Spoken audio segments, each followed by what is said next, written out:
Let's have a sesh on overtrading. So overtrading is when a business grows too quickly. For example, it could be expanding outlets, stores at a rapid pace, and therefore it needs to find new stores, potentially buy them, potentially take on new staff, needs new suppliers, and so forth. And in that process, it's going to use up all of its working capital. For more details on working capital, see the card up there. So it uses up all its working capital, but the problem is it doesn't put in place long-term funding, sufficient long-term funding, for instance, debt.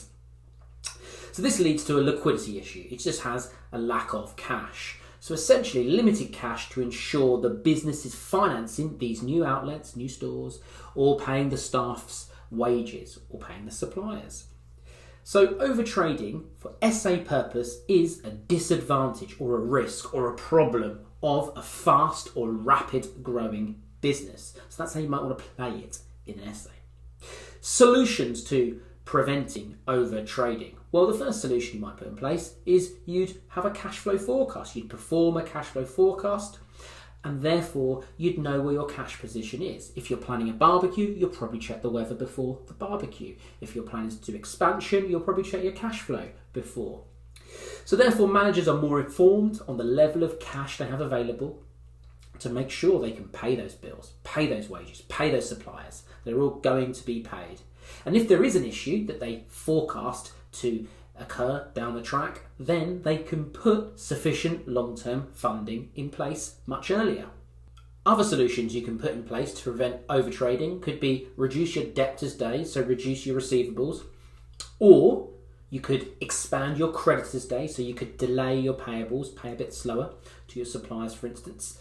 And that might lead to improved cash flow. But clearly there's issues there. If you start slowing down your payments out, it might annoy a few people, impact your reputation.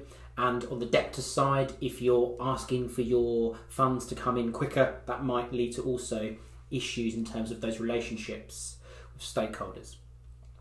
Other solutions you can put in place, you could lease non-current assets rather than buy them. So leasing non-current assets like outlets, rather than buy them outright in cash, or machines. Instead, lease them where possible, and that will improve your short-term cash flow because you're not going to have that big payout at the start, and that will help improve your working capital.